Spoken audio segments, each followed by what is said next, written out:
Well, good afternoon, everybody. I want to start by thanking you for joining us for what's most likely the last call and legislative roundtable of the 2021 session. We are very happy this morning to be welcomed by quite a few of our elected officials. We have both Senator Dawson and Senator Shipley with us, as well as Representative Segrist and Representative McConkey. So we have a good representation of our area. And I will let you know, too, that Representative Jacobson does plan to pop on when he can. He's currently in a meeting, but he is going to pop on when he can to kind of speak to some issues as well. Before we kind of move on and kind of get into the meat of the program, as we always do, we want to make sure we thank our sponsors. And for this event, the series sponsor is Veridian Credit Union, and they've sponsored for the entire legislative session. So we thank them for that. We also have our gold sponsors who also sponsored each and every one of these as well. And those are Advanced Southwest Iowa, Black Hills Energy, Southwest Iowa Association of Realtors, and U.S. Bank. And then we do have a specific sponsor for this month, and it's Shimmer Associates engineering firm. So we really do appreciate their support as well for this last legislative roundtable that we'll have before the end of the session. And depending on how the conversation goes, unless we think we might have a few more weeks, we might get into one in May as well. But that remains to be seen, and we'll look forward to hearing a little bit about that here with our conversation with our legislators. Just to kind of highlight real quick, again, if you haven't been on one of these, just to how we're going to do this, we'll give each one of the elected officials an opportunity to kind of introduce themselves, provide some opening remarks. We'll jump right into questions. If you have a question as an attendee, please do feel free to type it in the chat box. We do monitor that and try to get those answered as much as we can. But then after we've done Q&A towards the end of the 1:30 time period, because this does go till 1:30, we'll try to make sure we give the opportunity to our elected officials again to provide some closing remarks as well, in case there was some things they really wanted to make sure they're highlighted and emphasized as we kind of end the event. So with that, I will kind of jump right into things, and I will turn it over. We'll start with Senator Dawson, and then Senator Shipley, and then Representative Segrist and Representative McConkey for some opening remarks. So Senator Dawson, the floor is yours. Well, thanks, Drew. Thanks, Chamber, and everyone hopping on here today.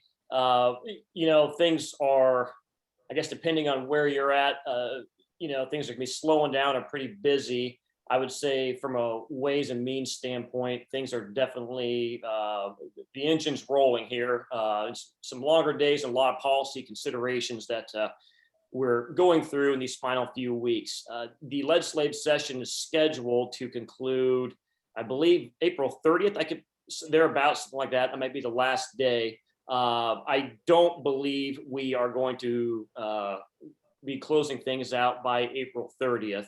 I think my bet would probably go another week later, something along those lines. I think we're in a good position mechanically where some bills are at.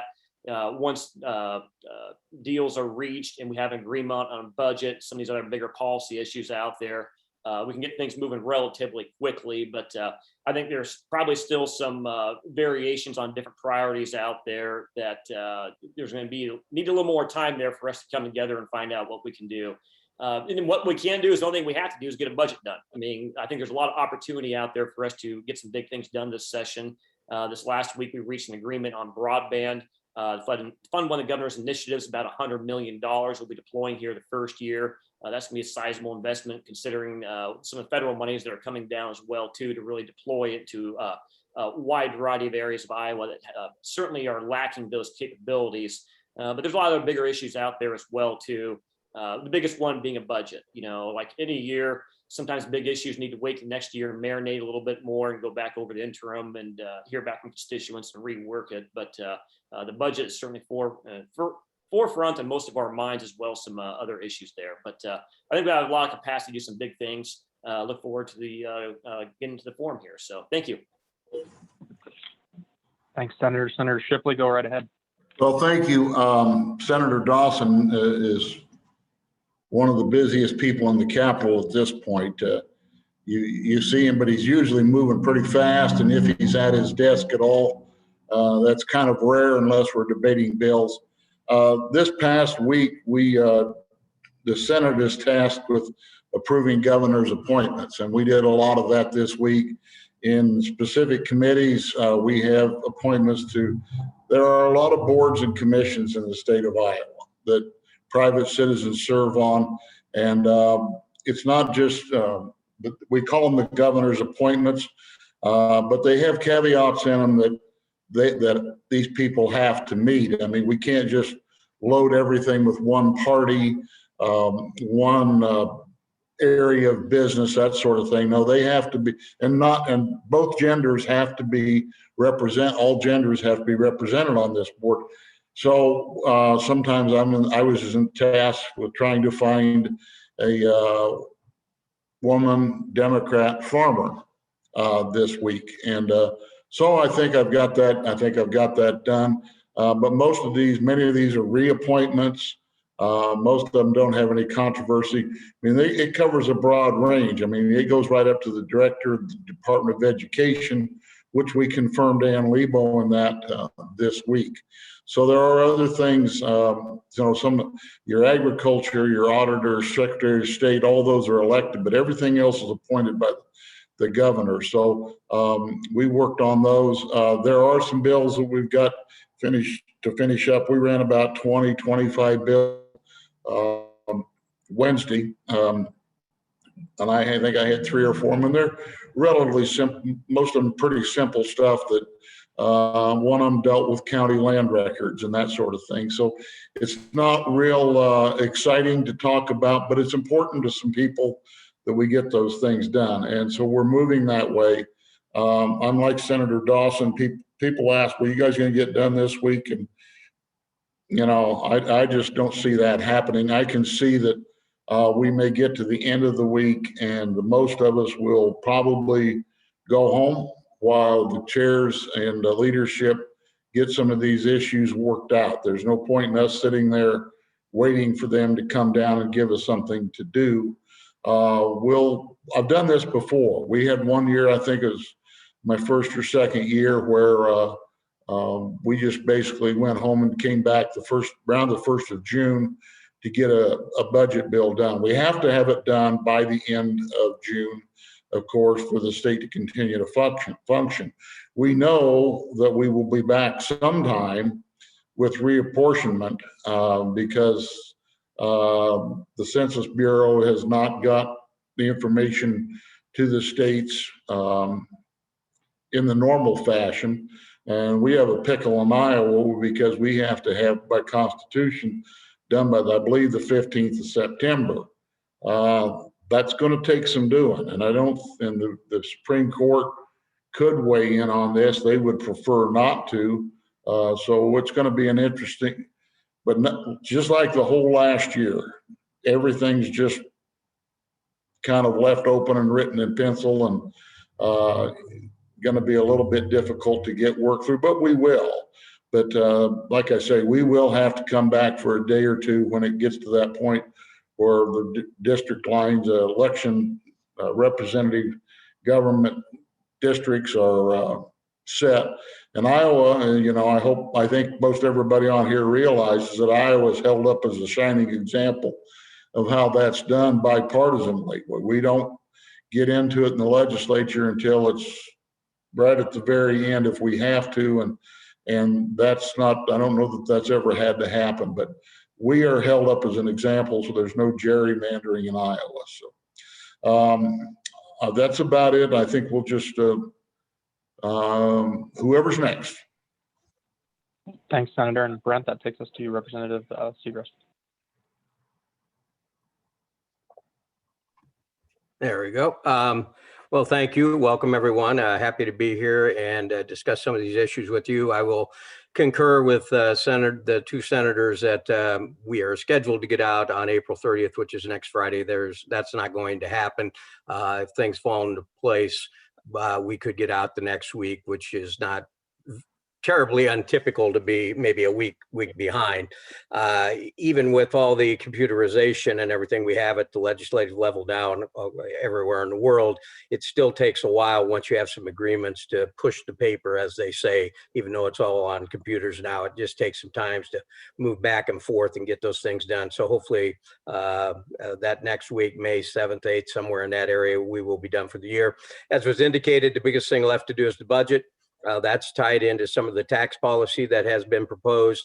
And so I think there is some negotiations that are starting to move ahead on some of those things, as Drew has mentioned before in his weekly updates to the chamber. there's basically three major tax policies being looked at. One of them would be removing the triggers that are in the 2017 or 2018 law on income taxes, doing that early before you met the actual triggers. Second one is an inheritance tax repeal or some form of that. And the third one has to do with mental health funding and the tax levy there and what happens with that. There is some disagreements on whether or not we can do all those things or how we do them and so on and so forth.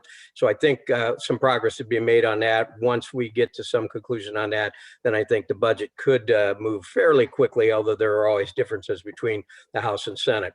As mentioned, the House did pass the first budget bill that we have passed this year, administration and regulation, which funds all of the offices and so on of state government. But in that, and when we were in caucus talking about it, the chair sponsor, the floor manager said, oh, we have an agreement now with the Senate to put $100 million into rural broadband rollout. And then he moved on to like the auditor's budget. And I raised my hand. I'm like, well, wait a minute. That is a big, big deal. So we are moving ahead. We've passed the policy bill. I believe the Senate's passed it too, as to what the speeds will be, uploads and downloads, and how we're going to do it in tiers and so on and so forth. But now we're going to fund it at $100 million. Plus there could be some federal money there. That is a signature accomplishment of this legislative session. It will have broad or probably total bipartisan support because it is something we need to do. So that's one thing that happened last week that I think is really a big step. Then in each one of the budget bills, and I know there's like 10 total, you have justice systems, you have economic development or economic growth, I think we call it, health and human services, transportation. I think, we're probably 95% there on most of those bills in terms of some agreements between the House and Senate majority party. Obviously, the minority party will offer amendments to some of those things, but there are still some things to work out there. Hopefully that will start happening very soon. And on this next Monday, we can hit the ground running on that. So those are some of the things that we're going to take most of our time. There are several policy bills. I think Senator Dawson said some of those at the end get moved through. Some of them get tossed overboard, which is okay because they'll still be eligible next year. Three of them that get a little press have been the bottle bill, as somebody says, Groundhog Day bill, because it comes up every year. I don't know that there's consensus there. The House does have a proposal that makes everybody mad, and the old tried quote is that if everybody's mad, it must be a good bill. I'm not sure that's the case in this case. However, the bottle bill is still out there. They're looking at it. The construction manager at risk, which I know is of some concern to the chamber, is still out there. My impression, I'm not sure we're going to get that done, and maybe lock all the participants in the room over the summer and make them come to an agreement that everybody could agree to. And then the third one, the governor had their ethanol standard bill. Standard is just a better term for a mandate, an ethanol mandate bill, which there's a lot of good things in terms of the ethanol industry in there, but there's some pushback. Not sure where that's going to end up yet either. There's kind of competing amendments on that, but that is the governor's priority. So that ethanol bill will be fodder for discussion in the upcoming 7 to 10 days. So those are some of the standing or the policy bills that are still out there. And as has been indicated, we've gone through most of the easy bills. So budget, taxation, and then several of the policy bills. With that, I'll turn it over to Charlie. Well, I want to thank everybody and all the sponsors for putting this on. I want to thank Drew and my colleagues. You guys covered pretty much all of it. I'm in the minority. I'm on administrative rules, legislative council, commerce, ways and means, economic growth, and labor. So some of my committees are still going. Ways and means is definitely, we're going to still have meetings and probably still be bringing some bills out. Like I said, we just passed the administration regs budget, and Brent pretty well covered the broadband and what that does. We had a little problem with the governor disclosing how she was using some of the money. She was giving money to hire two analysts. Instead, she hired a public relations. She's not using the money and not disclosing what it's for, paying her staff bonuses and given raises that are actually not allowed. They're over the limit that are allowed. So that's something that we need to really watch in that budget. That is a big concern, the money not being used properly. And then we're redistricting. And I'm hoping we can get some agreements on some of these budgets. I know the House and Senate both have their targets, and they're working together. And I believe we will be working at least a couple of weeks over. And I think they'll be sending a lot of us home. But being on the council and regs and ways, I'll probably spend a lot of time up at Capitol with other leadership. I am assistant minority leader too, so there's a lot of work ahead. And I believe everybody's pretty well covered of a lot of stuff that's going on. I just hope we can come to agreements. I think we come to agreement, if I'm not mistaken, on the Health and Human Services budget. I think we'll be working on that coming up next week, probably Monday. But like I say, I'm in the minority, so they keep me out of the loop, or as I say, I get the mushroom treatment. So I think some of us know. I see Senator Shipley smiling about that. So Been there. I've been there. yeah, he knows what it is. But anyway, I want to thank you guys again for having this. And I tell you what, I'm looking forward to next session where we can do it in person. I really miss that, so this is nice, but it's not the same. Well, thank you all. Thank you, everybody, and senators, representatives. We always appreciate your remarks to lead in. You did a really good job covering a lot of the topics on a general sense, but there are some big details in a lot of them that I really want to dig into. But real quick, as a reminder, again, if you're an attendee that joined before, I kind of mentioned this before, if you do have a question, just open up the chat box and feel free to type it in there. We can't promise that we'll get to it, but we'll do our best to make sure that we get questions asked that are in the chat box. And also sometimes you'll find the legislators may see if there was a question and address it. So do feel free to put that in there if you have a question, concern, or anything along those lines.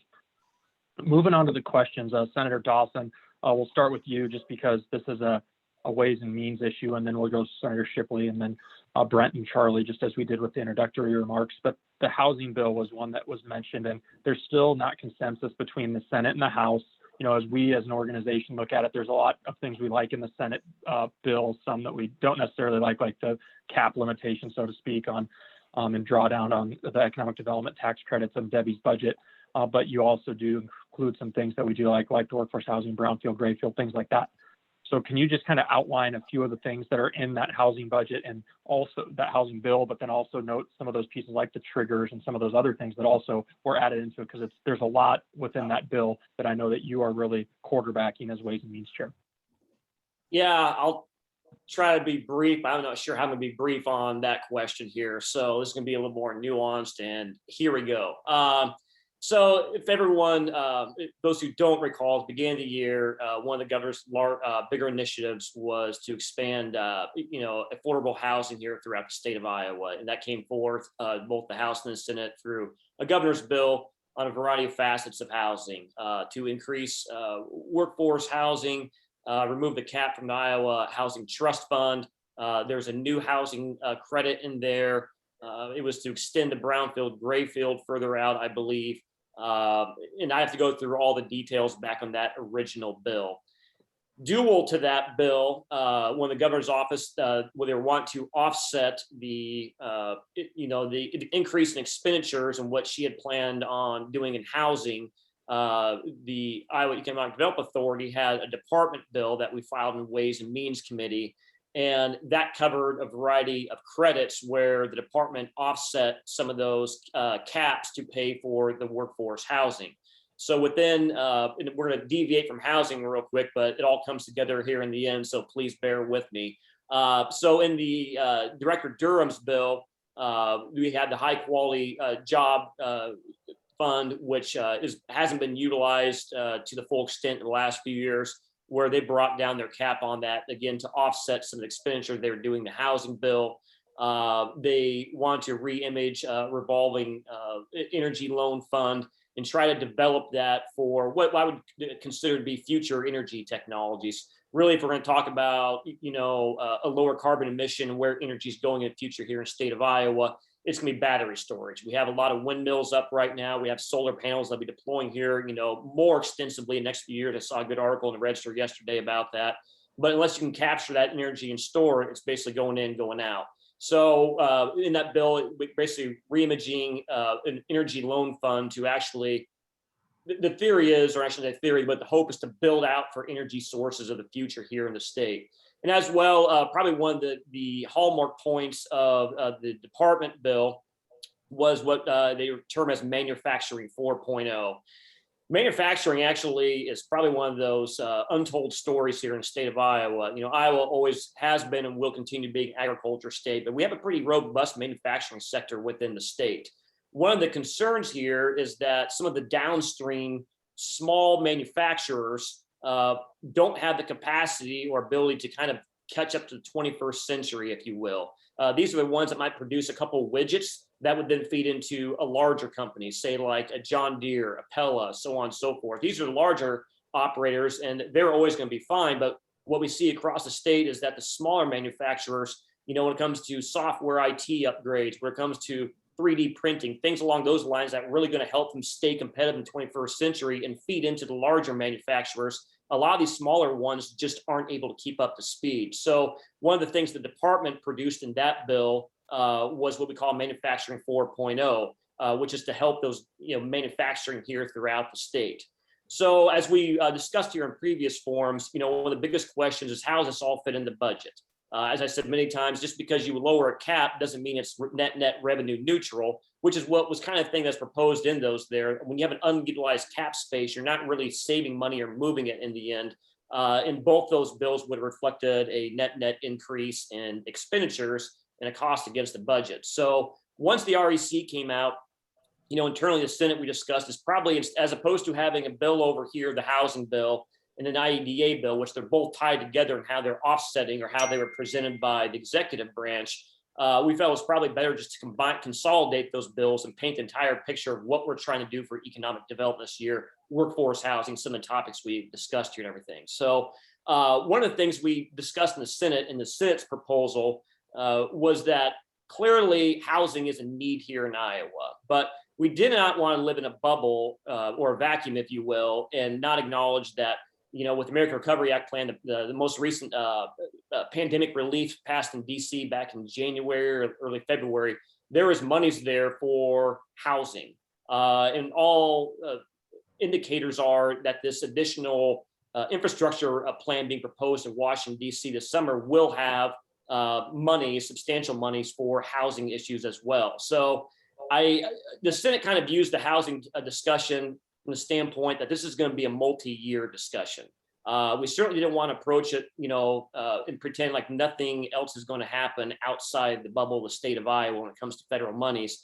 And to be the best steward of taxpayer monies, that's how we operated. So when we look at the housing section here in the state of Iowa right now, we've got about a $13 million backlog.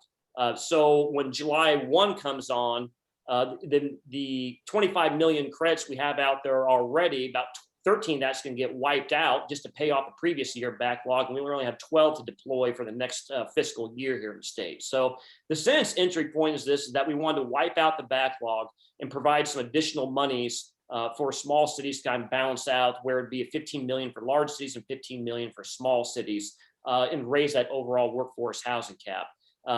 Outside of this bill, because we're trying to be mindful of the calendar, we also raised the cap on the Housing Trust Fund from $3 million to $5.5 million. I think that those are going to be, as the federal government writes the rules for this federal money throughout the summer, I think probably the prudent and appropriate stance for guarding taxpayer money is to see how those monies are deployed and come back next session, figure out what gaps need to be filled. So net, we're going to deploy $15 million more dollars. Actually, I take it back, probably about $18.5 million more for housing here this year. Look at federal monies provided and come back here, and then look at the entire proposal and see what additional gaps need to be proposed here going forward. Within that bill as well, so that's the housing components. one of the things the Senate wanted to do was make sure that inside the manufacturing 4.0 concept, which working with a bunch of people in the industry out there and having meetings, there clearly does seem to be some needs at the lower level. But the way the initial bill was structured, there really wasn't parameters out there, and I certainly didn't want to see these monies, which would be a $75,000 grant, through a lengthy application process that we developed with IEDA to a small manufacturer. We want to make sure it actually gets to small manufacturers and not. And no offense to John Deere, but I mean, the larger companies, this is not designed for them. So the Senate put a 75 employee limit on this, that no manufacturer, 76 employees or more, would be able to apply for these grants and really try to get it downstream, provide some assistance for these small manufacturers here throughout the state, and make sure they're competitive here for the 21st century, so we can have the entire up and downstream ecosystem working correctly. So those would be a few components of the bill. Finally, PPP, last year when we came back into session in June, we ended up basically making the PPP loans to businesses non-taxable. One of the oversights we missed is that we have a calendar year and then we have the fiscal year filers. We only addressed that for the calendar year. So there's a component inside this bill to clean up the fiscal year filers to make sure they're treated the same as what we did for the businesses last June. And finally, as been stated many times, the trigger is probably the #1 priority for the Iowa Senate. We want to guarantee that the tax relief that we put into place in 2018 is met in 2023. I think the budget numbers and everything are they are healthy to where we can achieve that and give certainty, as opposed to closing out FY22 with a 3.9% growth rate and missing it by 0.1% and then kicking tax reform down for one more year. So I think overall it's a good bill. Obviously, there's there's some discrepancies between the House bill over there, and we're gonna need to work with the governor's office and figure out where we can come together on the governor's initiatives here. But I think it covers a lot of areas, and it's a good economic development bill. It's a good bill for taxpayers, and it's a good bill that guards taxpayers as well too. So, thank you, Senator. You did a very good job of summarizing several bills and very large and complex issues in a concise manner. So thank you. One question I did have is, we talked about the triggers. Can you just outline exactly what that does, what that means, just so people have an idea of what the impact is by doing that? Right, I apologize. We probably talk about it's one of those things you talk about so much up in the Capitol that once you go outside of there, you think everyone knows what the triggers are, and we just get stuck in our own bubble once in a while. So when we passed the 2018 tax reform package, one of the things that was, keep in mind back in that time frame, we just came out of a rather large drop off in the farm economy in Iowa. My first year in 2017, we had to do a $100 million de-appropriation, and there's another de-appropriation coming in the 18 cycle. So when we built our tax package, the tax, we reformed the part of the corporate code, we formed a lot of things in the personal income tax code, and a variety of other things out there. But one of the biggest things was that, we did a 5% across the board income tax cut for all Iowans up front. On the back end of that bill, and that was, we wanted to do one last income tax cut, which would consolidate Iowa's 9 rates, which we have, I think, probably more income tax rates than at least 40 of the other states across the United States, and I could probably go higher than that. And we have one of the highest personal rates as well in the Midwest and all of our surrounding states. So what we did was the final phase as proposed would take that top rate from 8.5% down to 6.5%, which I've always said at a local level is a big, big deal. This will be the first time in going back at least 40 years that we will have a personal income tax rate that will be lower than our neighbors across the river over in Nebraska, which is about 6.7%. And that is sticker shock for a lot of businesses that look to relocate over there, because most businesses pay the personal income tax. Whether it's how they're set through an S corp or whatnot, they do not pay the corporate tax. So that's going to be the final phase of what we want to do with this bill. We put triggers in place back then because we felt that the economy was going to be stronger going forward, but coming out of an ag drop off, there was some concerns there. So the deal that was struck was that if the state revenue is approximately 8.3 billion. I don't have that number in front of me there. And if the previous year growth is 4% or more, then that last income tax cut would take place. The way it's setting up right now for FY22 is that I think we're at 3.8, 3.9% projected growth, and we likely will hit the revenue target. That's always been a little bit concerning, just from a sense standpoint, is that, I would hate for the FY22 year to finish out and us finish at 3.9% growth rate and not be able to hit that last 10% and kick the can down the road one more year.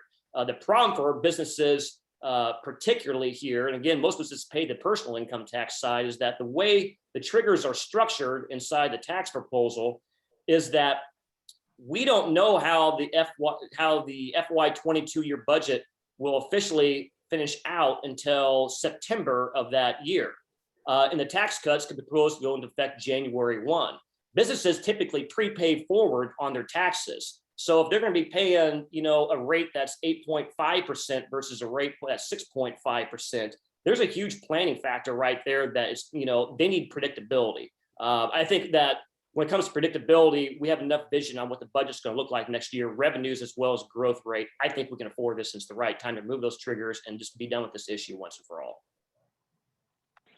Thank you, Senator. I wanted to make sure that explanation was given because it's really important not only to understand it, but also what the impact is with the numbers and what that does to our competition with other states and planning and predictability. So thank you very much. Those are all issues that we talk about as business groups with the tax, climate, and environment. So thank you for hitting on those items. Senator Shipley, that brings us to you. And if you recall, what the original question was about the housing bill and the differences between the Senate and the House version. So we'll go back to that. Well, what I just heard was very educational for me too, since I don't serve on Ways and Means. The things we've done in agriculture and natural resources, Senator Dawson might not be able to expound on that very much. But the housing structure, that is a big deal.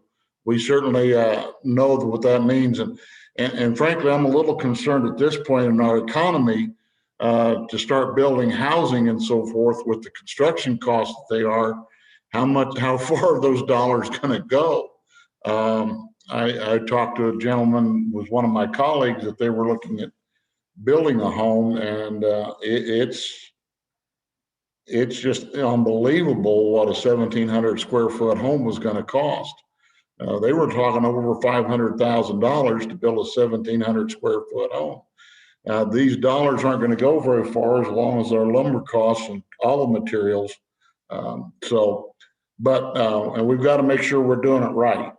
And I know that Ways and Means through Senator Dawson's leadership is putting things together that's going to get this to where it's going to be a benefit. I see that the issues, the credit issues, tax issues with the small manufacturers, that is a big deal also. There's a lot of small communities out here who have who make things that supply. You don't know anything about them and never hear of them, but they're making products and doing manufacturing for some of Iowa's biggest employers. We hear the name John Deere, but there's a little town at Peyton, Iowa that probably nobody else has ever been to, but they've done work for John Deere for so many years that John Deere is just part of their equipment line is done by these people. And so it's a big deal all across Iowa, and we want to try to make sure and get that done right. So thanks, Senator. And you're certainly right about the cost of materials for housing. I was just talking about that with the real estate agent and developer yesterday, and it's pretty incredible. The houses are still selling, but it's definitely making the lots less affordable and making it harder to reach that affordable, I say that in quotes because that changes by whoever you talk to, housing availability. So thank you for hitting on that piece too, because that is really important too with the supply chain and the price of inputs as well. Well, the contractor told my friend, he said, well, if you win the lottery, we can still build that house. And he says, if I win the lottery, I'm still not going to spend that kind of money for a 1,700 square foot house. So. That's certainly fair. But Representative Segrist, that brings us to you on the housing issue. And I do want to note once again that there are differences between the House and the Senate version of the bill. So I look forward to you being able to expand on those a little bit and kind of the thought process behind those. Well, first off, Senator Shipley, I have been to Peyton, Iowa. I'm not sure why, but I have been there. It's up in Greene County or someplace, I think. Yes. As I've traveled around for some reason. And like Senator Shipley just said, I don't serve on Ways and Means, so I'm not as adept in terms of exactly what the differences are between the House and Senate. I think Senator Dawson laid it out very well, and their thought process and the federal money that's coming in, which kind of complicates everything that's going on. I mean, I think the House, though, is going to look and see if there's some things that we may want to do beyond what the Senate has proposed, maybe a little closer to the governor's excuse me, governor's proposal on the brownfields and things like of that nature. But we haven't talked that much about it because it's starting in the Senate. But it is a critically important issue, probably for everybody on this call, in terms of housing and workforce housing.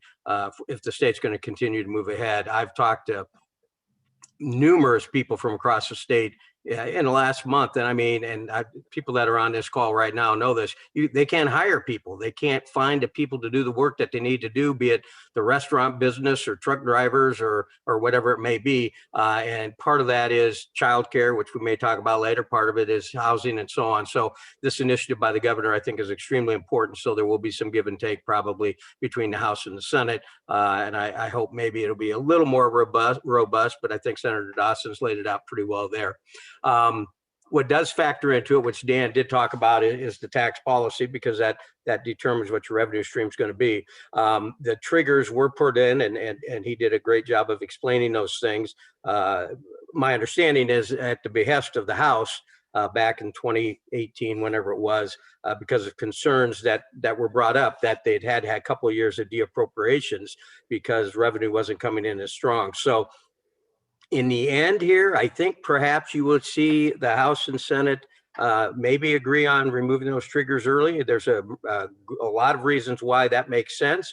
And I think the House is moving towards that position.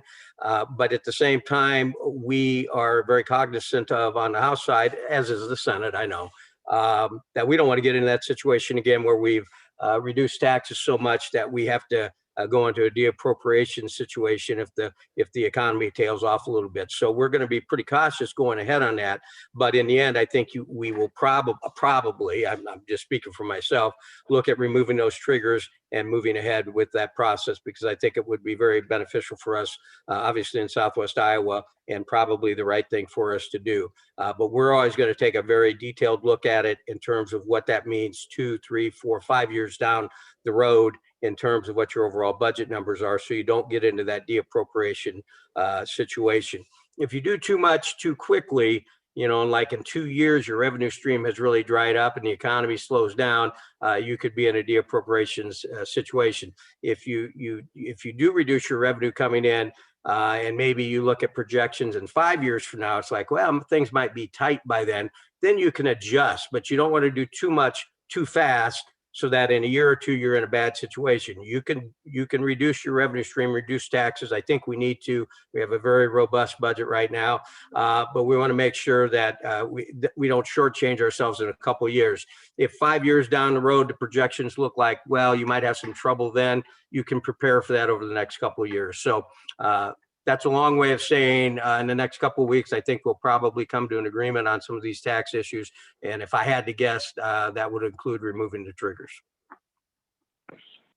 Thank you, Brent. And I do want to note just really quick too, there's a lot of reasons why we have such strong support for the workforce housing tax credit and the brownfield grayfield tax credit specifically within these provisions. For example, I was just talking to a developer yesterday who's working on multiple projects, and knowing what's going to happen with those two funding sources alone could make or break if he can do a project or two that he's currently working on. So that's the impact that those kinds of tax credits have within those targeted purposes. So that's just one example that I wanted to make sure I made apparent and everyone aware of. But Representative McConkey, I want to make sure you're able to speak as well. Well, sure. Thank you. I think Dan did a good job of explaining most of the questions you had on our list, and I have some concerns too with the triggers. When they were first put in, I questioned if the tax, it was a wise thing to do if you got to put emergency triggers in there. And I still question, now we're going to remove them. They're put in there for a reason, because we don't want to have to deappropriate. It's just something we should look at, because one thing we know is we've got a lot of federal money coming in, and we're relying on that, and it makes us look a lot better than what our income is. And I know we're going to be improved on that. We've got some other issues we haven't covered either, like the mental health reallocation bill. I'd be interested in hearing from the senators on how we're looking at that, and how that's going to affect the backfill to the cities. So, but I really don't have a whole lot to add to the tax bill, because until we see it in full, and we're going to have to act on it before the end of the session. I'm sure something's going to come up on that, but yeah, I would like to hear some more about, like you say, the mental health, where we're at on that, and where we're going to be at on the backfill. That's actually going to be the next question, but we do have a follow-up question from Jerry Mathiasen regarding the triggers, and it's, do the triggers have to be removed all at once, or can it be done piecemeal or incrementally?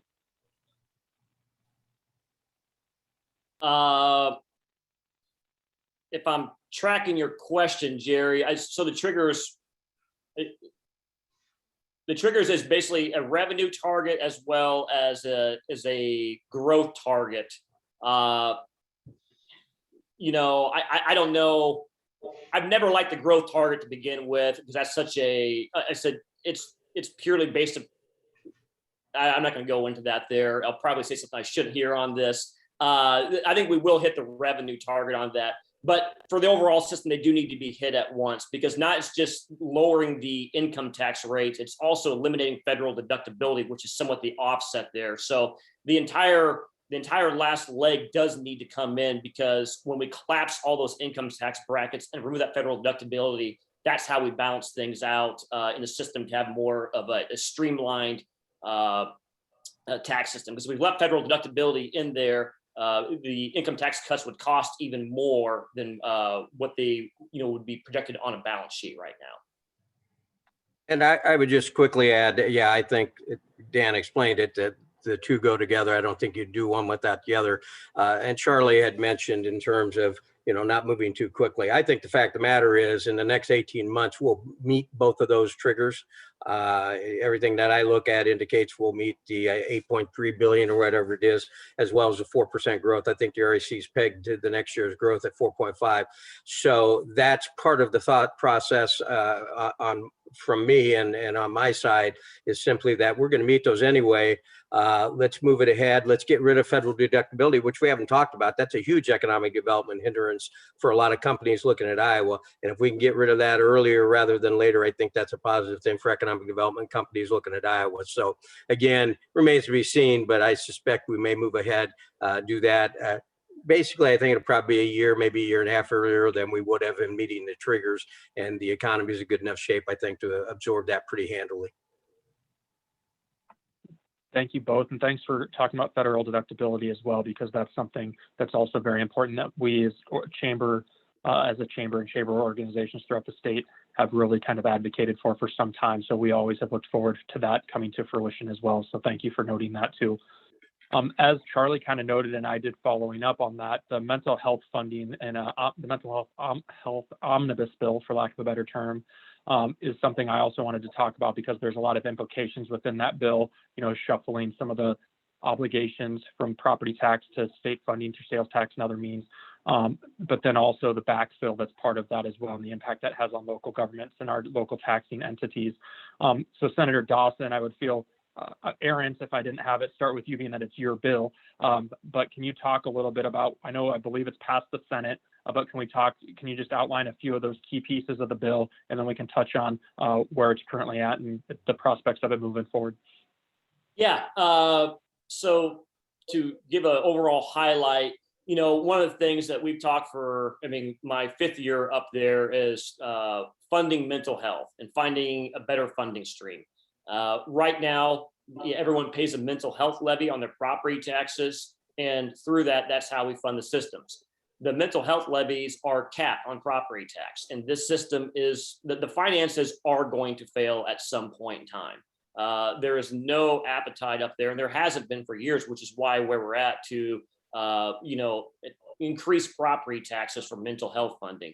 Not only that, most states in the country actually don't fund their mental health system off property taxes. It's typically some type of income sales tax or other type of combination there. And Iowa is one of the outliers. So what we did is coming into the session, we've talked about it many years, and it was one of my top priorities is try to find a better way to fund mental health and provide more funding to mental health here in the state of Iowa.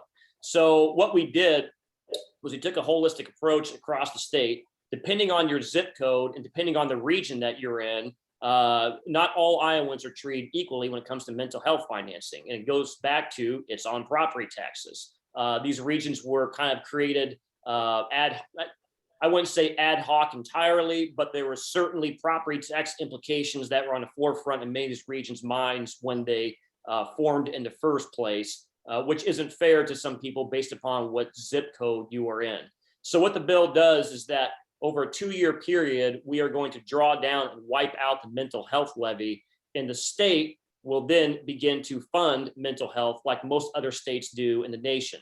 So we start off at cutting everyone's property tax levy in half the first year and wipe out the second year. We start out at a $37 per capita about per person, and we slowly ratchet it up to $42 per person on FY25. From there on, we then turn a growth factor into that based upon state sales tax revenues every year, 1.5%, and then we scoop an additional 3.5% into a high risk pool. So if any region needs additional monies, they can apply to that, to the high risk pool. The big thing about that portion of the bill is that if that bill is enacted, it'll be the first time in Iowa that we will have everyone being treated equally, regardless of their zip code, when it comes to mental health funding across the state. Some of the regions are a little, they're maybe not quite equal on services, but we have always treated this bill as a funding bill primarily because that's the promise that we have always intended to keep here in the state. So that was the biggest portion of it. As mentioned before, there's actually 7 different divisions of the bill. I won't hit on some of those, but one of the other primary ones was the backfill. It depends on who you talk to around there, full well acknowledged, but I would say that there's always been a conversation around the legislature is that the backfill can't continue in perpetuity. We've backfilled about $80 to $90 million to cities and counties based upon a commercial property tax reduction that took place back in 2013. And we are being mindful of that. What we tried to do within the Senate proposal, and we've been very frank with the House as well as the governor's office, that's only an initial proposal there, that we tried to take the statewide average of commercial property tax growth since 2013. If you were below that growth rate, then we do extended phase out of the backfill. If you're above that, then it's more of an accelerated phase out. Most of the monies made are people on the higher end of that growth factor. Pottawatomie County, Council Bluffs will be on the lower end of that factor there. They fell in just below, I believe it's 31% growth rate average across the state. The lower ones, I don't think there's really as much money there, but we talked about time and time again the fact that one, usually legislative priorities, whether it be Iowa counties, Iowa League of Cities, top 2 things is backfill, and they want more mental health funding, which are understandably, but there's only so much money out there. So the state net is making the investment up front and more the largest percentage on this mental health proposal as the bill is set forth. But we do ask the cities and counties to chip in some money through a drawdown of the backfill to make sure there's revenues there. That bill did pass out of the Senate, and I do know there's some good conversations occurring over in the House. One of the editorial notes, I just had a meeting with one of the regions yesterday, one of our mental health regions. And with change, there's always, some concern, skepticism up front. It was kind of interesting, this conversation. This is maybe a region I would describe as apprehensive at best towards the proposal there. And in this conversation yesterday, they said, you know what? We actually went back and we ran our numbers, and we have to admit we finish out $3 million ahead on your proposal compared to where we would be at otherwise right now. And they actually want to start supporting the bill. They actually have a couple proposals there. They want to help improve it. And as I've said before, time and time again, we are open to any type of proposals as long as it makes sense within the structure there. We came in from a Ways and Means standpoint as a funding aspect, and we know that practitioners on the ground see a lot more details that we can't see when we're crunching numbers there. But I do think it's a great proposal. I think it's a solid proposal, and I think that there's probably some legs behind it. But I know there's some thoughtful conversations as well too that has to occur. As I said publicly and privately, our only real non-negotiable in that bill is the levy. It has to be wiped out entirely, or there's no point of doing the bill, because as long as we have some portion of property taxes tied into this, our mental health systems are always going to be mired in some local politics across the state. Our region does very well around here, and I've always given Susan tons of credit, but some regions do have some political problems out there, and that's a result of the property tax levy. If we're going to do something great for Iowans and give them a better mental health system, not only on funding, but that property tax levy has to go to really help the system reorganize, grow, and do something really incredible. And does that include, we had a question about the children's mental health system. So would that include funding for the children's mental health system going forward as well? Yeah, and I can't give a clear answer to that question. The reason why I can't give a clear answer to that is because depending on what region you talk to, they are at different plans right now in implementing their mental health programs that came about the children's mental health bill last year. Some regions have not developed a program yet or what they intend to develop for services. So they've told us frankly that they won't know until they find out what the federal reimbursement rates are going to be. And if so once they get those rates, then they'll know what their program is going to cost.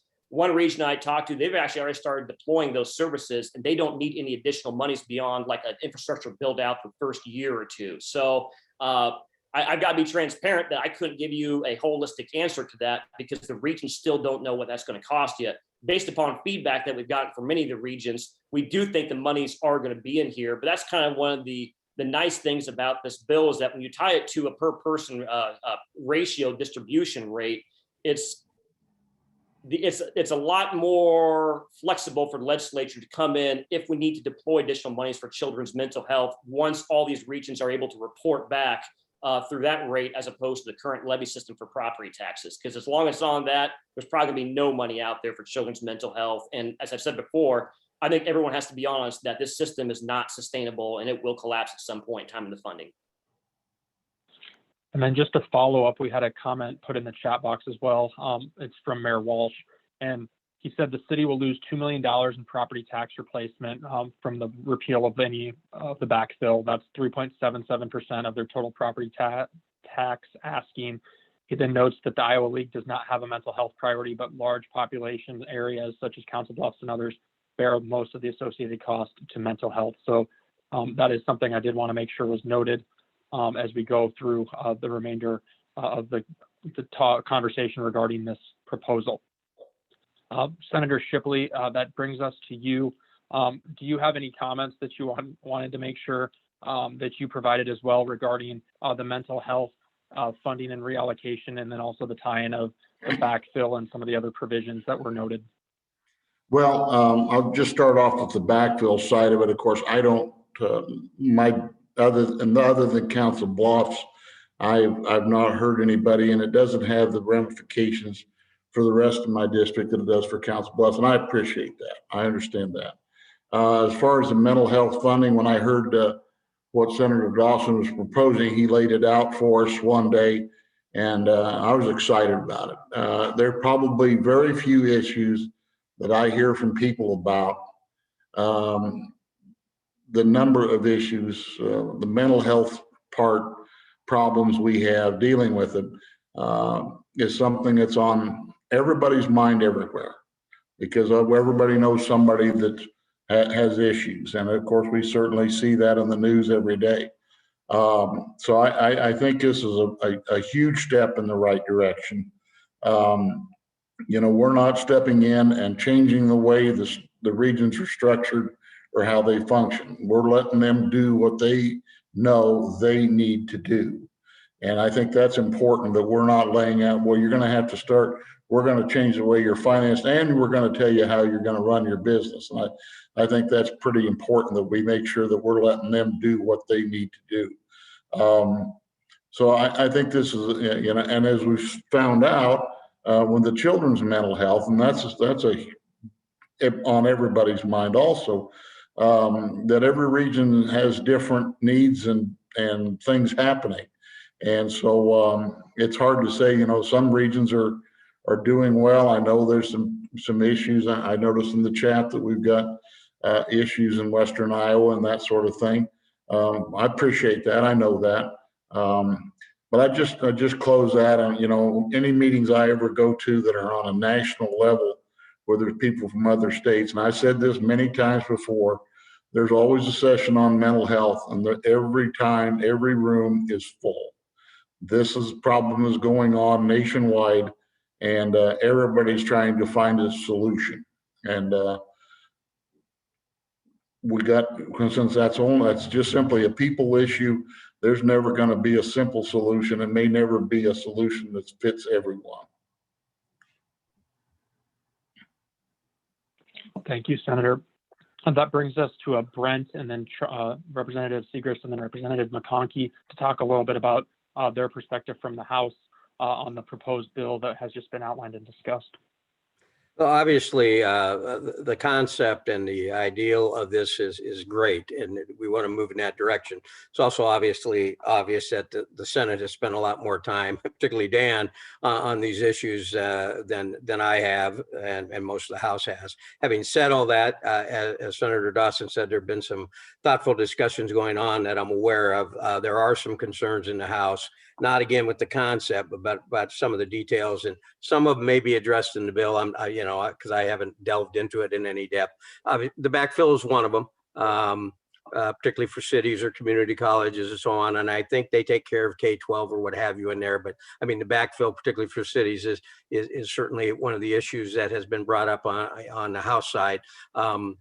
And then depending, I wasn't there when they did that. So, some people say the backfill was a promise, and other people said, no, we never promised. We said we'd do it for a couple of years, be that as it may. That's going to be an issue that's going to have to be addressed, I think, one way or another.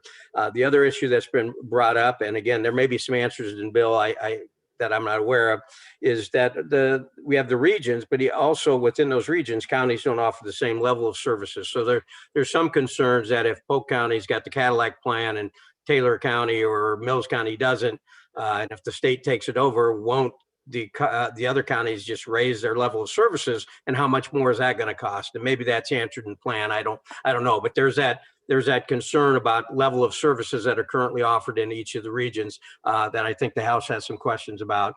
And then the other question would be, if the state takes it over totally, and Senator Dawson said, get rid of the levy or don't do it, and I get that.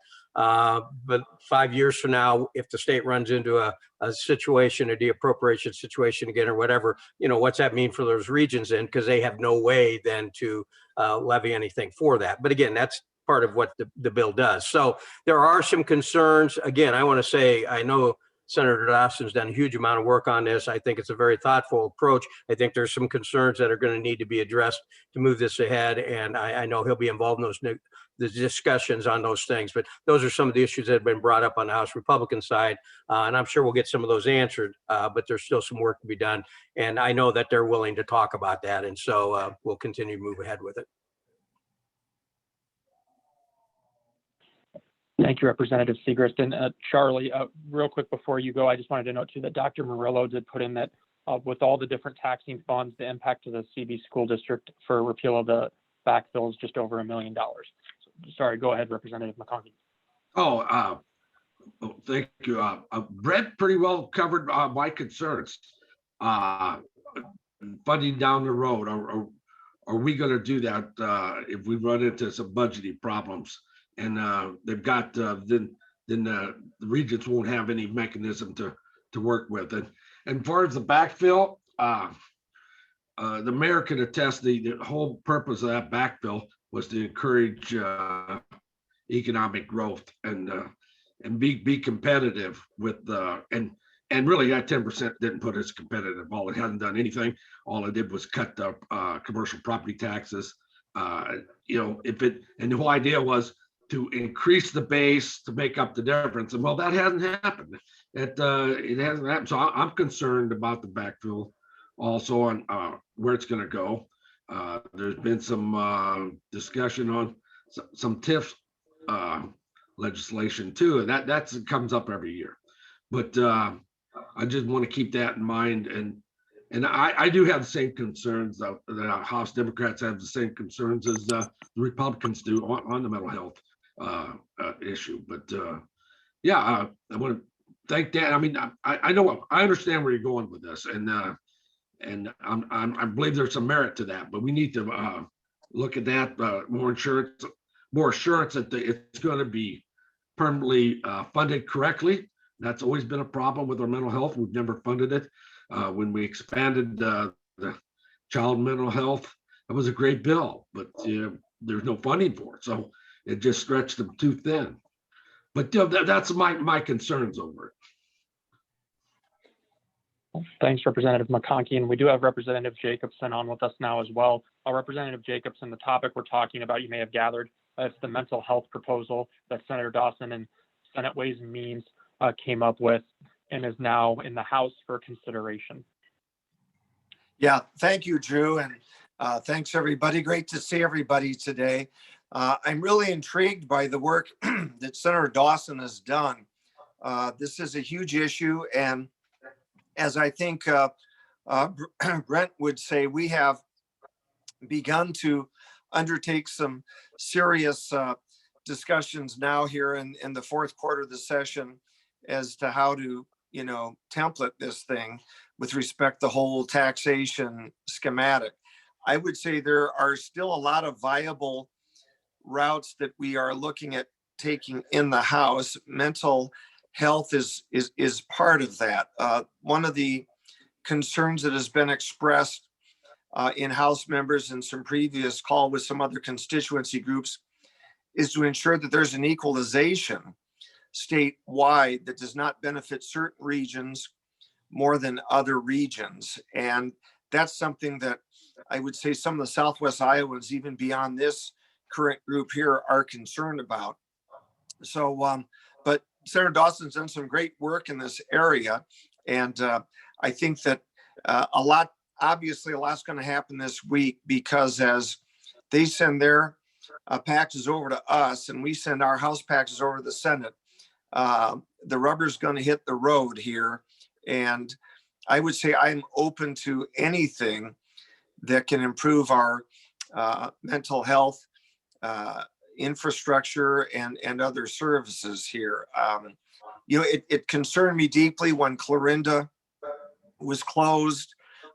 It concerns me deeply some of the unfortunate situations we've had at the Glenwood Resource Center. Just working on a little bit of that earlier here today, that therapy and rehab pool that's used way beyond GRC has now been repaired and is up and running. And Director Garcia was really helpful and instrumental in that thing. Had been down for over a year and had been having leaking problems for some time. And we've got people literally coming in from across the nation to relocate here just to use that therapy pool. So I'm very dedicated to making sure that we have resources in Southwest Iowa to combat this in a comprehensive manner. Thank you, Representative Jacobson. The next topic that I wanted to cover, we'll actually start with Representative Segrist, because this was one that really started in the House. It's now sitting in the Senate, but we'll get his perspective first, and it's childcare, and that's an issue that you noted earlier.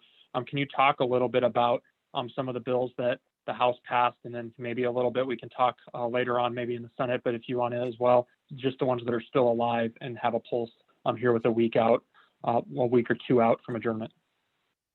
Yeah, I can try. I think we ended up passing a total of like 9 bills relating to child care, the child care cliff, the child care tax credits, child care reimbursement rates, some grants that could go to businesses that are going to rehab and open new child care facilities, and so on down the line.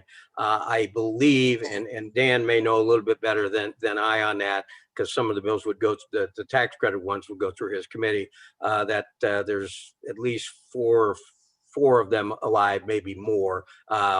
And so on the House side, we and the Senate side too. And I think this is a bipartisan thing. Charlie would say he likes it, but it's not enough. I get that. But I think these bills all have a place to play in this, and this goes into the workforce development that we know about, and how we keep our workers to childcare, particularly in rural Iowa, is very, very, very difficult.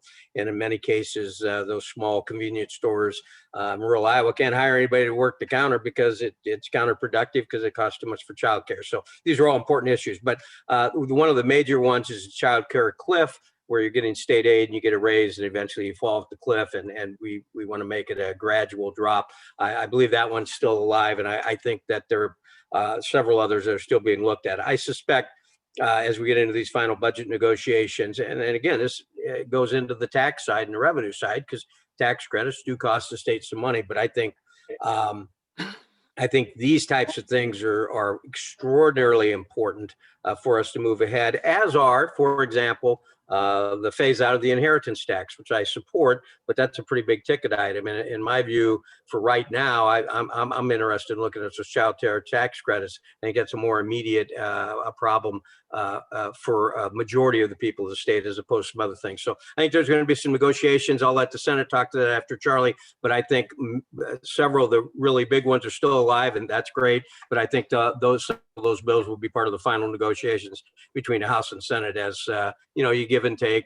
We want this, we want that. It's kind of a complicated process. Hopefully we'll get most of those through this session.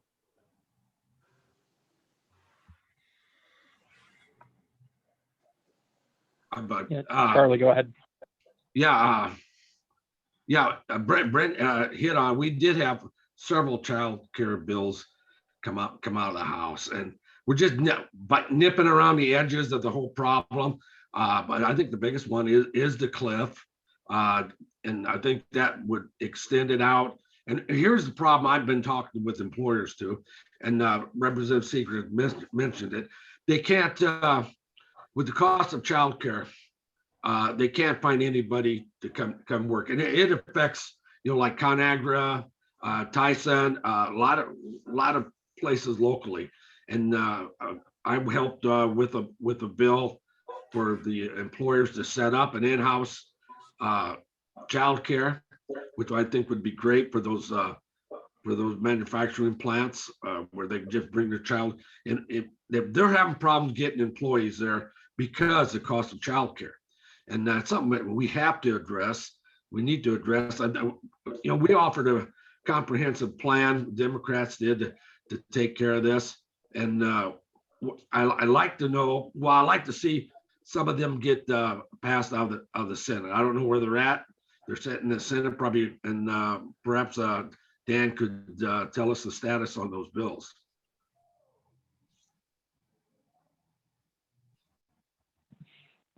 Senator Dawson, yeah, go ahead if you can. I know there are a few sitting in Senate Ways and Means, in addition to, I think, 3 other ones that are alive outside of that as well. Yeah, I think the best way to characterize that is what Brent said earlier on. Child care is going to be part of the final negotiations.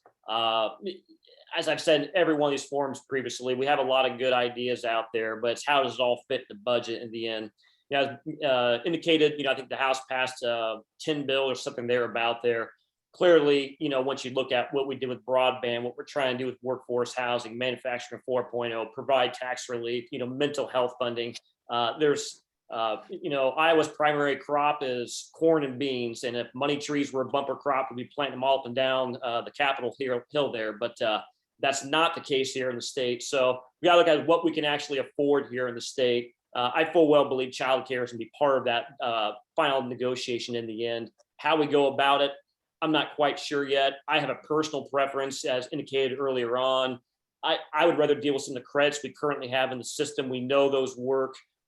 We know the impact of what those will be to put more money into the families who have to pay for those services. There's some unique ideas out there as well as trying to incentivize some other businesses, and maybe that might be potential as well. But my, personal preference as a senator, not as the Ways and Means chair and not as the final negotiator, is that maybe we look at some of the current credits, raising the cap, dealing with the cliff effect, so on and so forth.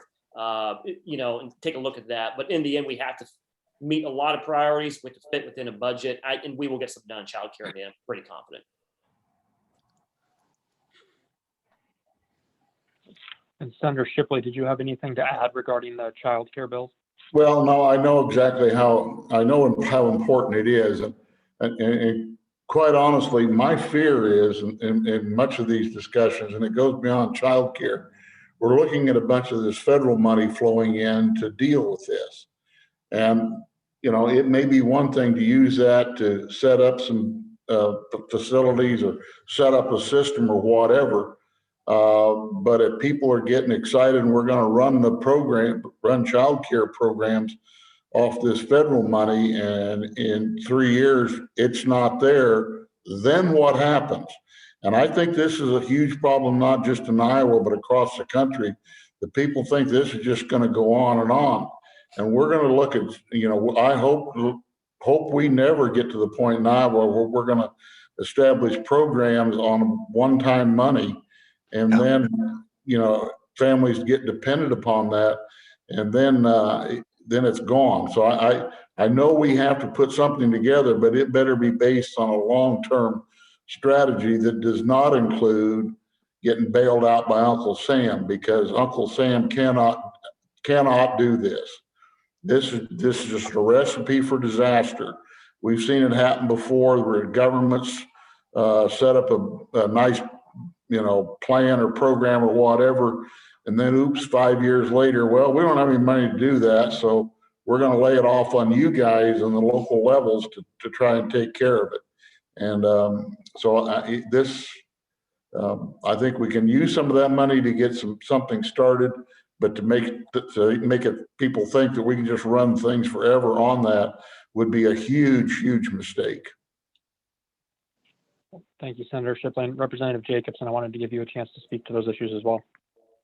Thanks, Drew. Well, for those that wonder, is there collegiality between the Senate and the House? There certainly is. I think Senator Shipley and Dawson both hit the nail on the head. I philosophically come down as follows. I like tax credits. I like the philosophy and the underpinnings of tax credits. I like the status quo that we can build upon. Remember, a tax credit is simply allowing a family to retain more of the just fruits of their labor. It's not a bailout. It's not a handout. It's allowing them to retain more of their own wages. And to the extent they can do that to take care of childcare, it's a very good thing. Also, with respect to the what I would call efforts to reach out to fund corporately or whatnot, I don't want us to get in the business of raining down free money for construction of large warehousing, but I do respect the idea, because I've seen it work in our various workplaces, of childcare on site where the parents work. Some of the banks have done a magnificent job with this, and that's something that can be encouraged. There was a mention of what other tax cuts. I will say that I think an expansion of the inheritance tax exemption is a very good compromise as follows.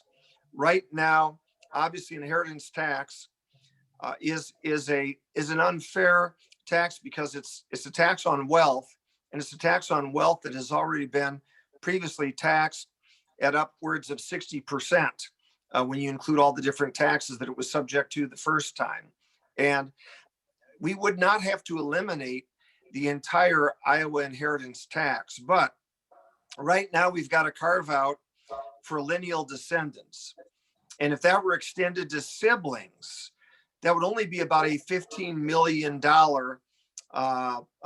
annual revenue loss, so to speak. I think we're going to need to look at some creative ways of doing things like that, because if you look at what's going on at the federal level, the federal estate tax is going to be increased greatly. The exemption may be lowered by 80% of where it currently is now.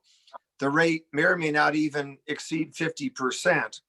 But I think the thing that is scaring particularly the agribusiness and the agri-family community the most is the fact that there may be the elimination of the step up in basis, which will literally cause people to sell farms in order to pay the estate tax. We're going to be back to where we were 20 years ago, and that'd be very terrible for agribusiness and agri-families in Iowa. So I think we need to do some things at the state to counter some areas where the federal government's not raining money on us one time, but is going to be extracting more money from us, and unfairly so, from on high. So I would say that an extension of the inheritance tax exemption beyond mere lineal descendants to siblings is something that could be done very affordably by us in Iowa here and help families out that way as well.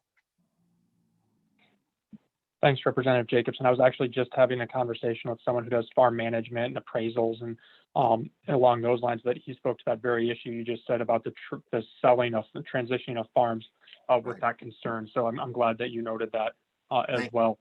Thank you.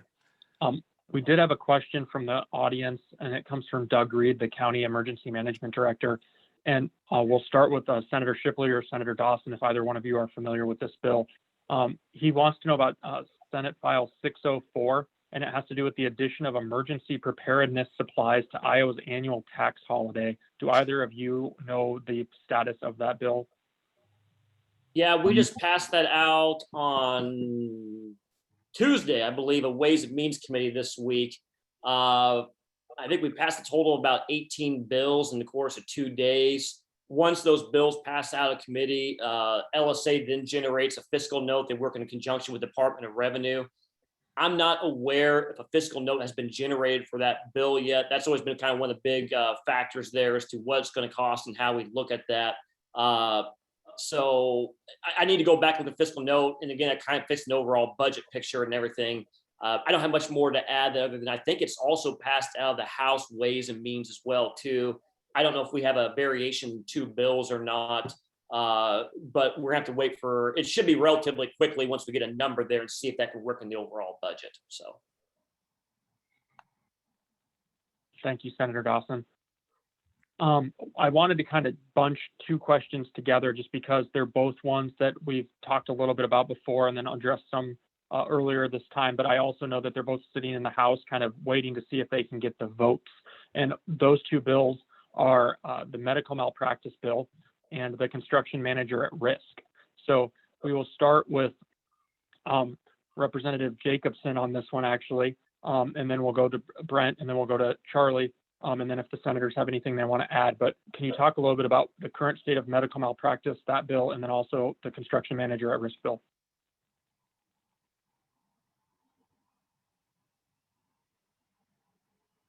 You're muted, Representative Jacobson. Sorry about that. Let's try that again. Thanks, Drew. I'll address both. The medical malpractice cap bill in the House. Of course, we have 59 Republican representatives. The caucus does not run a bill unless there are 51 votes. At my count right now, there are 44 or 45 votes. And so I do not see that bill passing unless, and here's the asterisk, if it gets tacked on the standings bill for an up or down vote. That's how these things sometimes get done. With respect to construction manager at risk, it's really close right now.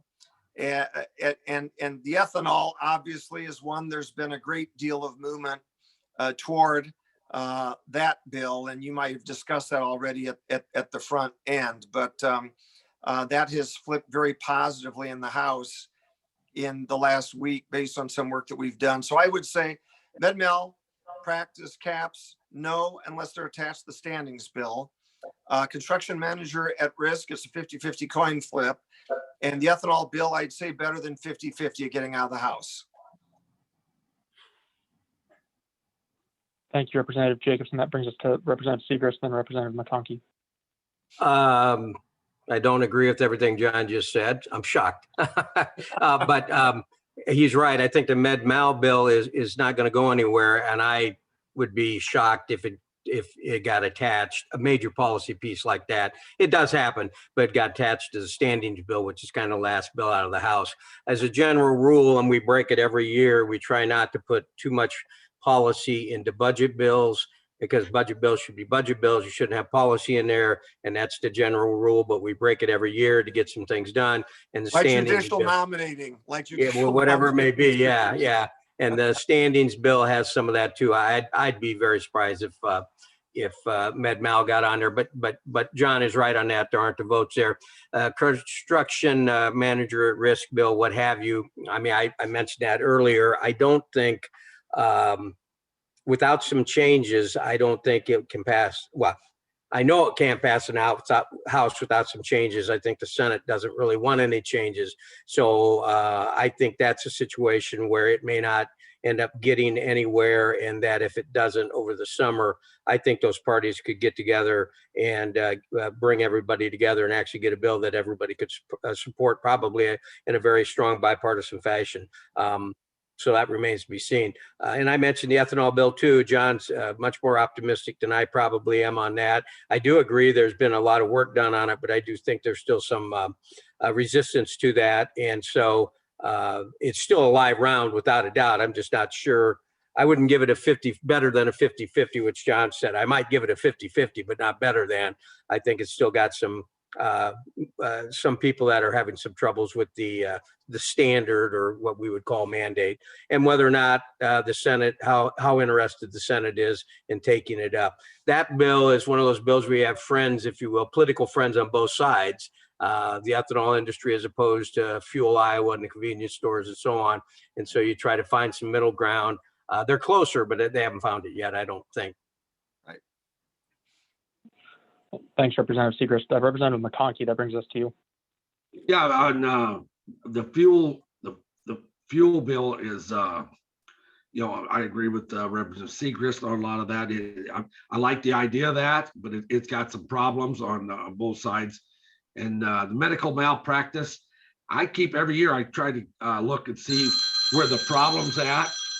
And if there is really a problem in Iowa, and I haven't seen a case that in Iowa that we need this kind of bill. And as far as the design bill, or the that bill, I think it's got problems. I think if it gets passed as is, there's gonna be some lawsuits. I think part of it's unconstitutional. So, and I don't know if like Representative Jacobs said, it could be any of that be put on the standings. I see a lot of that happening. I agree with them. Stuff that won't take an up and down vote by itself gets shoved in there. Policy, and right now we're at the end. It's all politics. It's not policy. That's what the way I'm seeing it is. And I also want to bring out, before we run out of time, I want to bill I want to see brought to the floor is one I co-sponsored with Representative Jacobson on the nursing home bill. Put cameras, allow people to put cameras in the nursing home, kind of like nanny cams. Majority party won't let that see the light of day, and it's a shame. But I think that's something I'd be glad to work with and see if we can't get a vote on that. I don't think anybody wants to take a no vote on that. I mean, Representative Jacobs agree with that. That'd be a bad one, taking no vote on. And that's part of the politics part of what we're into now. So yeah, that's where I believe we're at on those bills. Thanks, Representative McConkey. Senator Shipley, did you have anything you wanted to add regarding Med-Mal, construction manager at risk, and then we also bunched in the biofuels bill? Well, the biofuels is where we're at today is a long ways away from where it started. I mean, it's gone through a lot of major surgery. But exactly what it looks like today, I'm not real sure.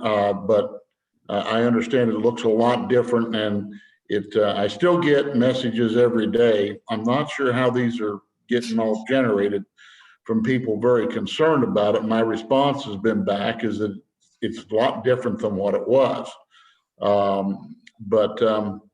the med mal thing, I'm pretty kind of sympathetic to that, getting something of that done. I've heard from some medical people, and I spent a week in the hospital in Omaha a month ago, or at the end of February, almost 2 months now. They said they were going to send me to Omaha or Council Bluffs, but I ended up going to Omaha because and I would not have had any problems going to a hospital here in Council Bluffs. The issue was they could not guarantee they were going to have a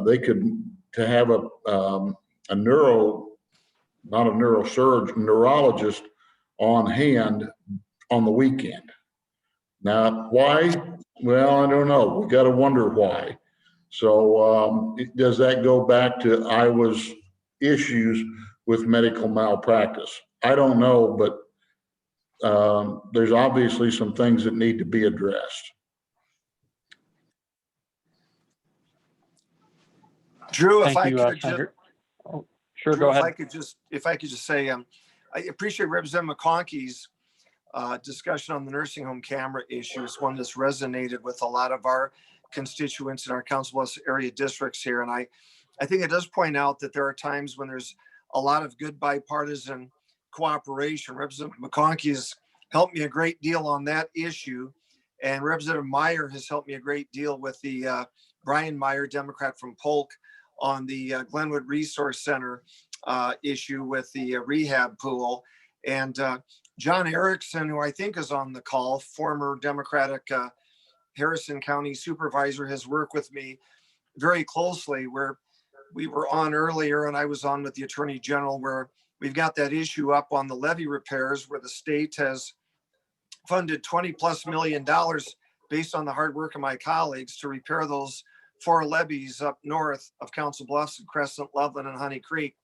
And of course, there's a Fish and Wildlife Department of Interior cease and desist order still on the Colthart levee up there. And the Corps of Engineers has pulled the permit on the Vanman. And Tom Miller has actually been very helpful working with us, John Erickson and me, on that issue. But we've got contractors that have signed contracts that have reallocated their resources and people and machinery and equipment. The state money has been seeded, and we're ready to seal off that final levee work up north. And we've got the federal government blocking us from getting that work done.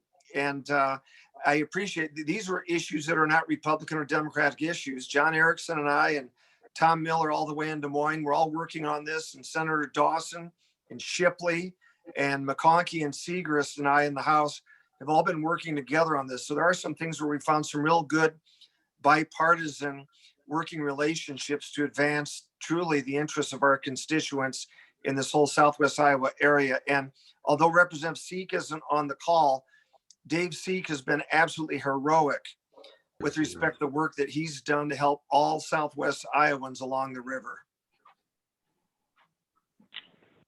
Thank you, Representative Jacobson. It's always nice to be able to hear a conversation of the bipartisan side of things as well. Senator Dawson, did you have anything you wanted to add regarding the med mal, the construction manager at risk, and biofuels? Yeah, I'll do a lightning round here real quick. Just on the med mal, I won't, I mean, it's issues clearly in the House. I can't predict them where it's going to go over there. Only additional commentary I would offer to that is the other side of that coin. You know, when we talk about what cases are there out there that are the problem, I wouldn't say it's so much the cases. I think, you know, for the benefit of everyone, it's what a doctor has to pay for their insurance liability. And when in Iowa, we have, you know, basically 3 silos of how you can bring action against an entity, and some of those silos are uncapped. How they score that policy is going to be a lot more expensive in Iowa versus maybe over in Nebraska, where they do have a $750,000 cap. So I think that's what the issue we're trying to address in that bill is how, you know, how can we lower how these entities actually score? So it's a specialist primarily, as Senator Shipley indicated, you know, how you can actually get a neurologist to say, hey, it's worth my time to buy a policy over in Iowa and practice over there, as opposed to staying on that side of the river and having, you know, Mercy or a Jenny lose business, a patient, which is they have to keep the doors open to go over there where they can actually see a specialist. So that needs to be included in the conversation as well as to, what brings that issue forward there. On the biofuels bill, man, this is a tough one. I thought we were going to move it on this 3 weeks ago. The initial version as filed, then there was a strike all to basically rework the entire bill. I know the House has been working on a third amendment here this last week. I'm not in those negotiations while the bill is in the Senate Ways and Means. We are going to start a subcommittee here this next week to get the process going. But that thing has been worked and reworked and reworked. And I couldn't give any prediction as to where it goes in the end. But I will start to see some more movement on here the next week. What the final bill looks like and where the votes are at, that's definitely remains to be seen. Okay. Well, thank you, Senator Dawson. Oh, go ahead, Representative McConkey.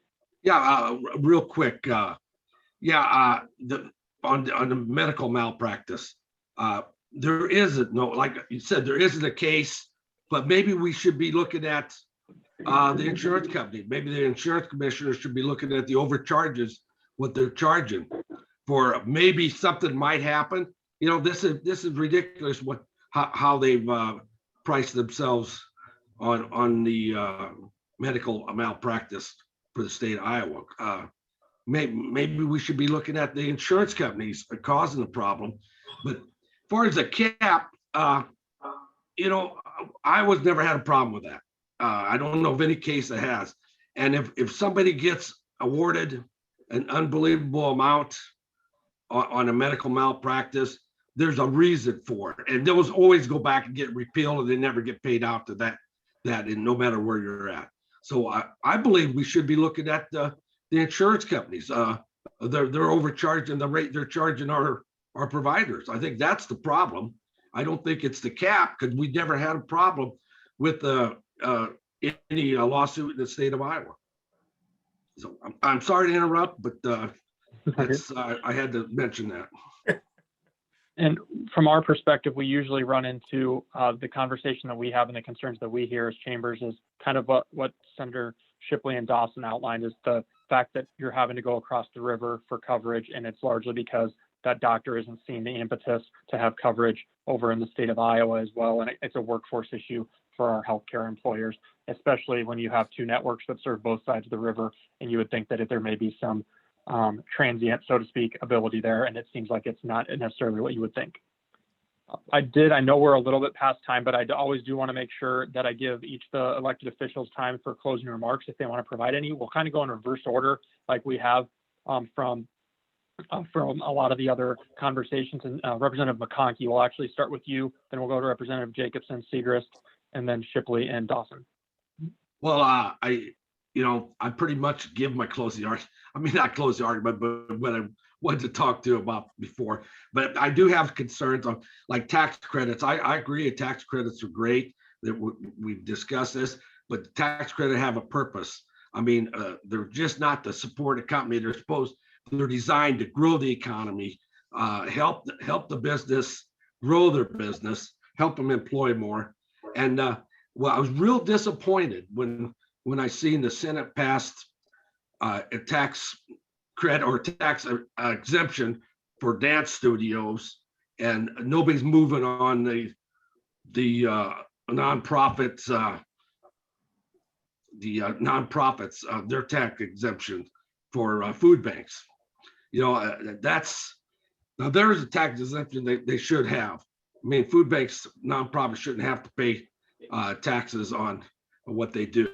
And as far as the dance studios, I mean, I'm going to be, I've got several outfits in my basement that my daughter went through. I'll gladly donate them to anybody.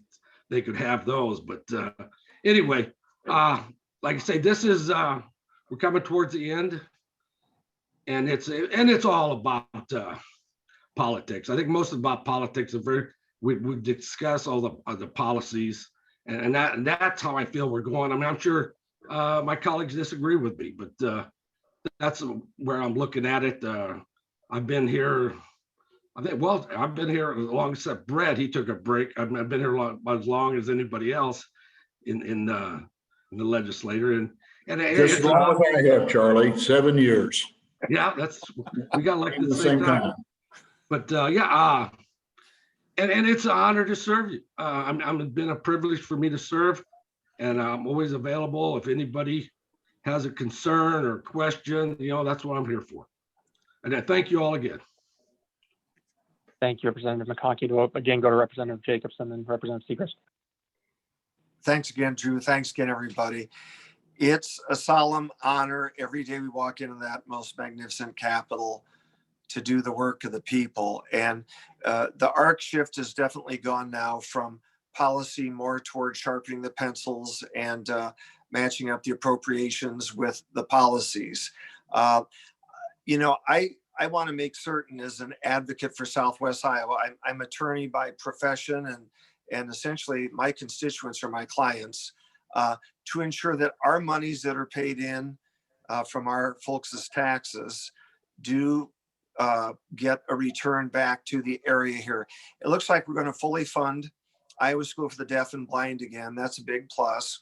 The state has done everything they can to get us the levy monies needed to accomplish the final fix to those 4 gigantic levies that were breached 2 years ago. We're almost there. We just need a little cooperation from the feds on that. So from that standpoint,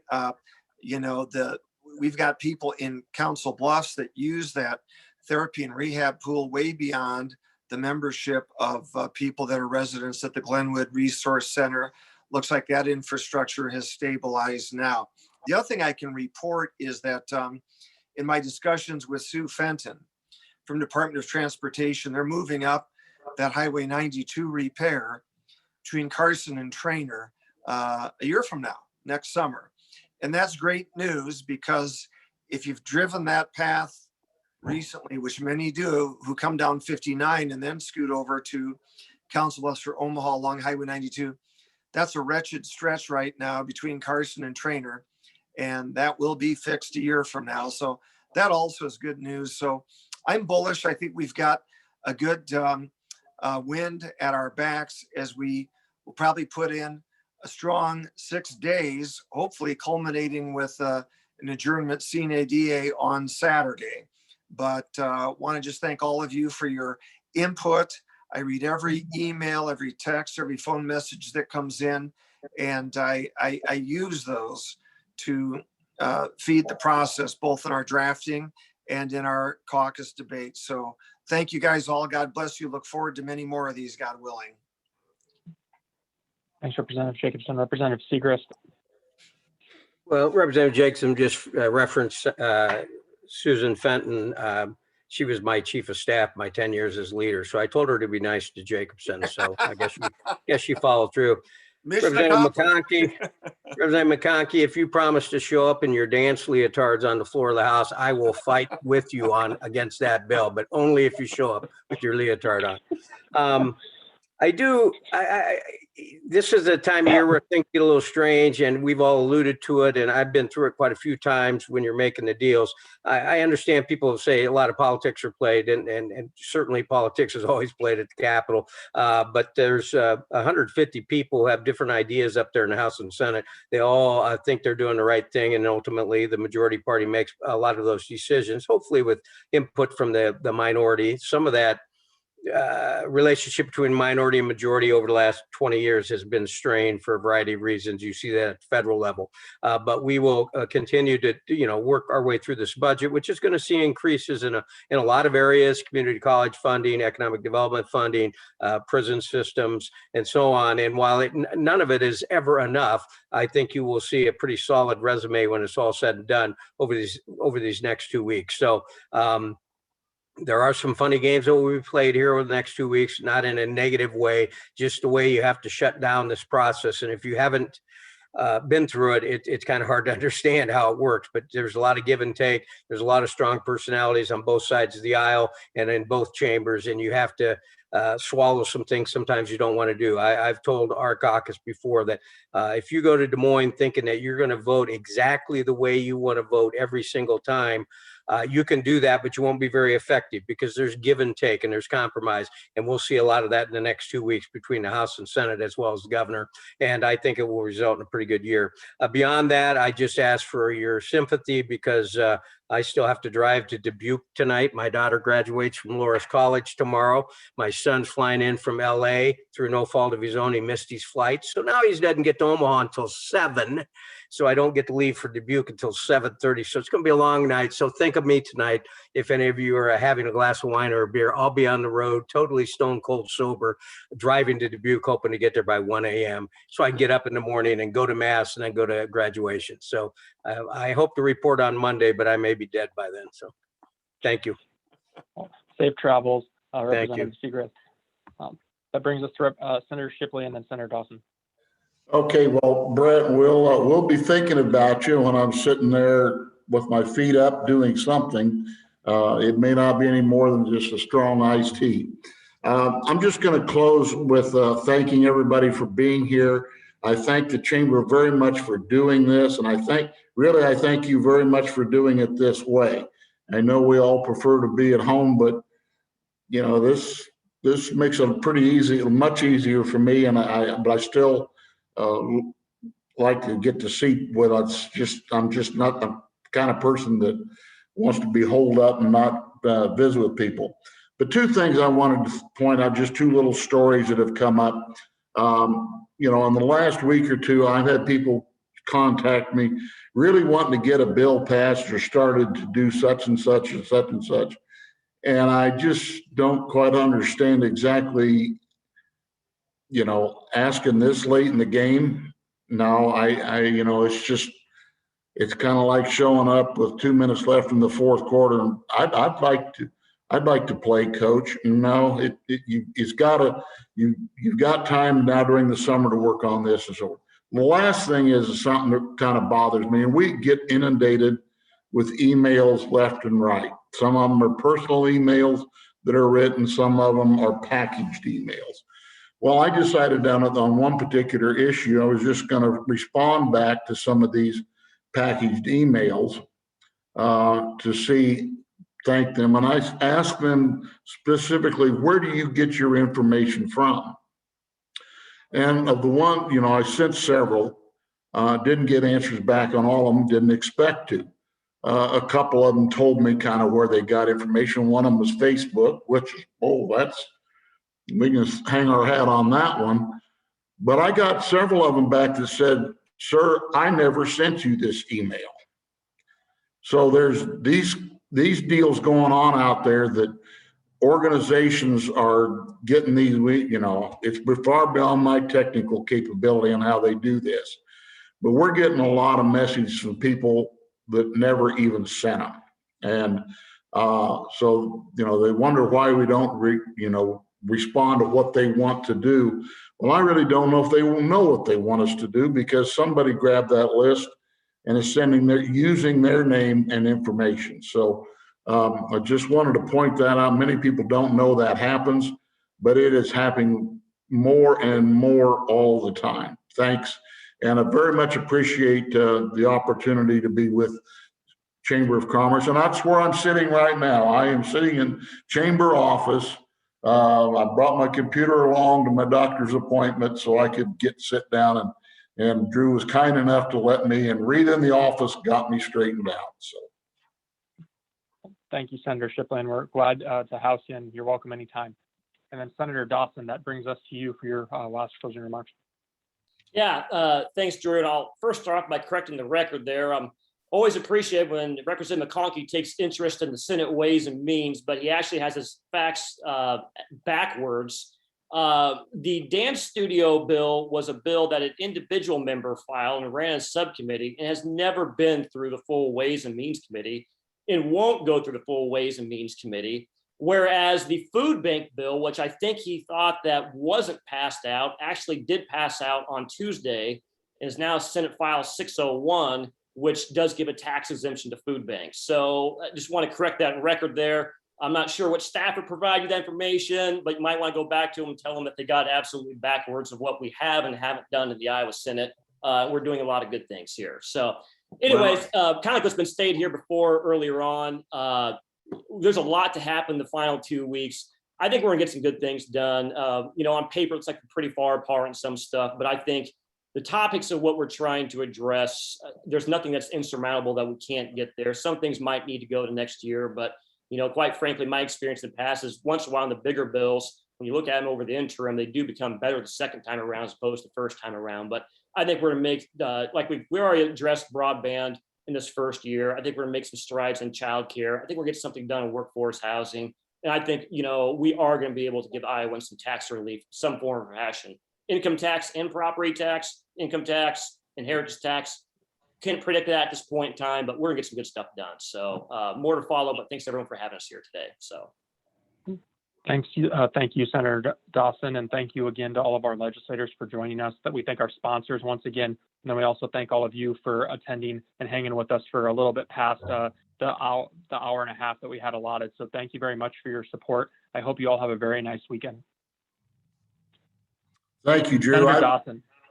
I would just add one thing. I really appreciate the civility of this particular couple of the ones I had a couple of weeks ago.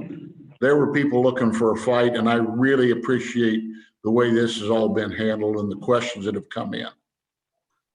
Well, I want to thank you, Senator Drew, Shipley. and I want to thank Dan for straightening me out on that. That gives me more confidence in your Ways and Means Committee. I appreciate what you've done. Senator Dawson, I had a quick question for you, and I thought I'd just ask you now. What happened to the benefit corporations bill? We know the benefit corps were looked at earlier in the session. What happened to that bill? I know it didn't move forward, but I'm just curious if there's any additional information as to some reasoning as to what happened with that bill. You would have to give me a bill number on that. My head is swirling right now with mental that's health and all fine. other things. Drew? Yeah. Yeah. Does anyone else have an idea? Yeah, we did pass that out of the House with the B Corps in there. But of course, it was passed very late, just recently. So it's very possible that the Senate hasn't even had time to really do their due diligence on it yet. But of course, it's a 2-year session, but that did pass. I think there were some good arguments made for the benefits corporations, and philosophically, it allows a ramping up of the corporate conscience while still being a for-profit, but not having to be slavishly adhering that every decision has to be made for maximum immediate shareholder earnings. And it does allow for some more philanthropic, socially oriented philosophy. I think the Republican caucus in the House was very supportive of that. And it is interwoven with the Model Act that's been adopted by most states nationwide. In Iowa, we're actually a couple of years behind in being up to snuff with the model code. So I think, it was passed late in the House. The Senate may or may not have time to get to it this year, but that's not on them. And there's still time next year to take a look at that. I think there's some good forward momentum on that. Okay, well, thank you. I appreciate that. I had a question come through on my email, and I'm like, I have you all here. I'm going to ask you. So I appreciate that. So thank you. And thank you, everyone, again, for joining us. Everyone have a nice weekend. You bet. Thank you.